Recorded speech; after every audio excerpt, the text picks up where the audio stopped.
विचारवान सौभाग्यशाली गुरुमुख सज्जन मंडली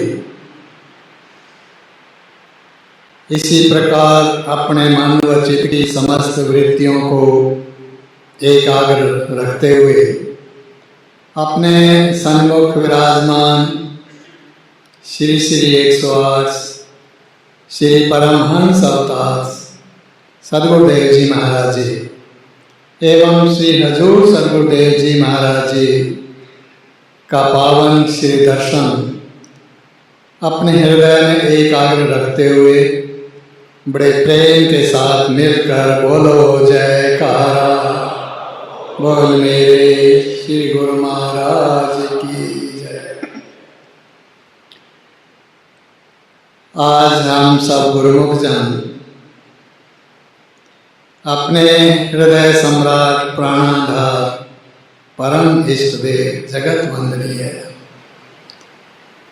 श्री श्री 108 श्री परमहंस अवतार श्री तृतीय पातशाही जी महाराज जी का शुभ राज तिलक दिवस आनंद महोत्सव के रूप में आपके इस पावन स्मारक श्री आनंद शांति भवन में बैठकर बड़े हर्ष और उल्लास के साथ मना रहे हैं। इस उपलक्ष्य में सभी गुरुमुखों को बहुत बहुत बधाइयाँ हों।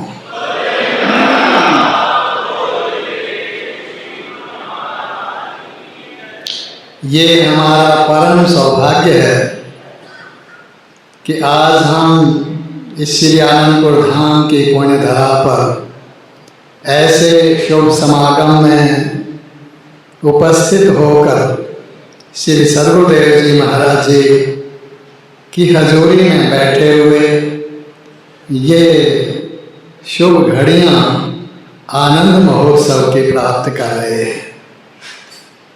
ये गुरुमुखों को जो दुर्लभ दात प्राप्त हो रही है, ये सभी जीवों को प्राप्त नहीं हुआ करती। जिनके जन्म जन्म के पुण्य संस्कार उदय होते हैं और जिनके ऊपर श्री सद्गुरुदेव जी महाराज जी की महान कृपा उतरती है, उन्हें ही ऐसे समागम में उपस्थित होकर ये परम लाभ प्राप्त करने का शुभ अवसर मिला करता है।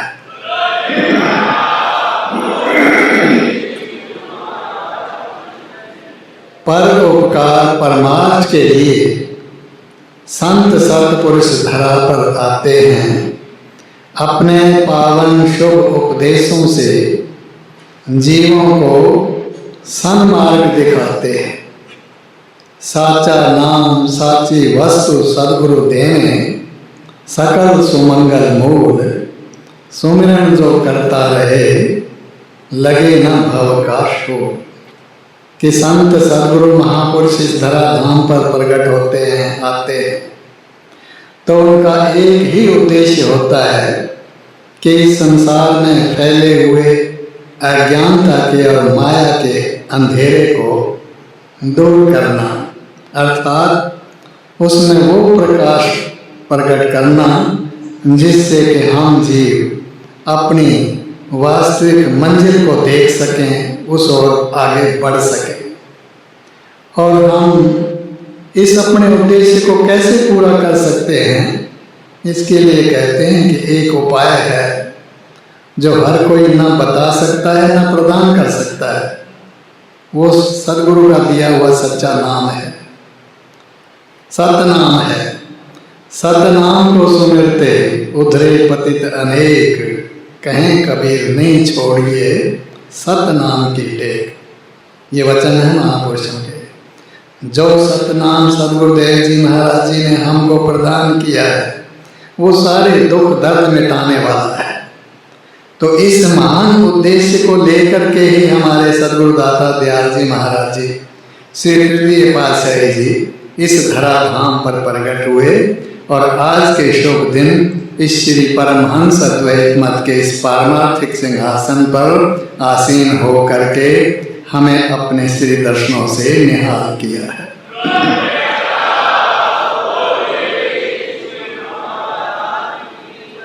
आपने इस पारमार्थिक सिंहासन पर आसीन होते ही जो अपना महान उद्देश्य था, यानी श्री आनंदपुर धाम की रचना को विशाल रूप देना, ये भूमि, ये जंगल उस समय हमारे सद्गुरुदेव जी महाराज जी से दूसरी पातशाही जी ने खरीद कर लिया था।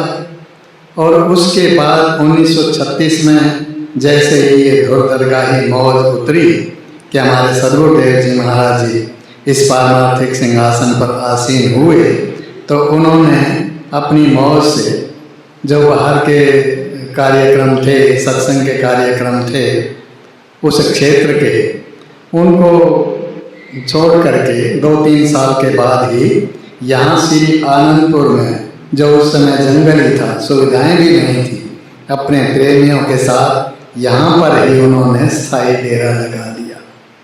क्यों कि उन्होंने इसकी ऐसी रचना करनी थी जो रचना इस समय विश्व विख्यात है, विश्व प्रसिद्ध है, और देश विदेश से सज्जन जिज्ञासु आ करके इससे पूरा लाभ उठा रहे हैं। तो वो रचना आपने आरंभ की, सेवा आरंभ कराई, बहुत बड़ी कठिन सेवाएं आपके सेवकों से करवाई, आपकी अपनी कृपा थी। उस कृपा के फल स्वरूप हुई वो गुरुमुख जन ये सेवाएं कर पाते थे। सभी सज्जन जो उस समय के थे वो बताते थे कि हमारे सद्गुरुदेव जी महाराज जी जब भी सेवा पर पहुंचते थे, सेवा करवाने के लिए, जैसे श्री आनंद सरोवर की रचना आरंभ करवाई आपने 1954-55 में। उस समय ये बहुत बड़ा एक पथरीला टीला था। इसको बनाना, संवारना, सजाना, इसका निर्माण करना कोई सरल काम नहीं था। तो हमारे सद्गुरुदेव जी महाराज जी ने सब तरफ से सेवा के भंडार खोल दिए। संगतें भी इस सेवा के आने लगी, इस सेवा को करने के लिए, ये लाभ उठाने के लिए। और हमारे प्रातः स्मरणीय श्री 108 श्री हजूर सद्गुरुदेव जी महाराज जी जो हमको ये पावन श्री दर्शनों से अब कृतार्थ कर रहे हैं, आप भी उन सेवाओं में प्राणपण से उस समय जुटे हुए थे।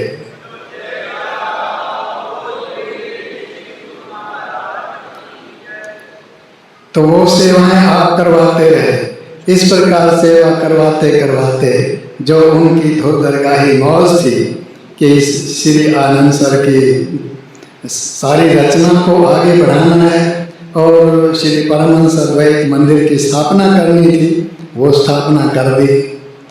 तो इस प्रकार आपने अनेक कार्य, अनेक लीलाएं दिखा करके अपने प्रेमियों से करवाए।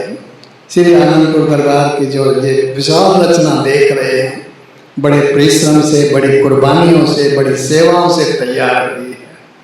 तो ये हमारा परम सौभाग्य है कि हमको ऐसे सच्चे ऊंचे पावन श्री दरबार में आने का, बैठने का, ये लाभ प्राप्त करने का स्वर्णिम अवसर इस समय प्राप्त हो रहा है।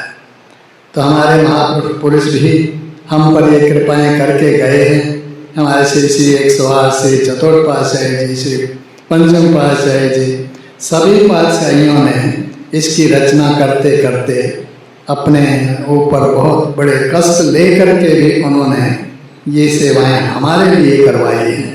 ये रचना हमारे लिए रचाई है कि अब हमारे सद्गुरुदेव जी महाराज जी, श्री पंचम पातशाही जी महाराज जी ने हमारे कल्याण के लिए जब ये सारी रचना उन्होंने करवा दी, तो उस समय ये मौज ऊपर से उतरी कि अब गुरुमुख जन भक्ति के नियम जारी किए जाते हैं। 5 नियम उन्होंने जारी किए जो इस सरोवर के मुख्य द्वार पर लिखे हुए हैं कि श्री आरती, पूजा, सत्संग, सेवा, सुमिरन और ध्यान। अब ये 5 नियम है, ये साधन है, इनकी गंगा यहाँ बह रही है। गुरुमुख जन इसका लाभ उठा रहे हैं, सबको लाभ उठाते रहना चाहिए।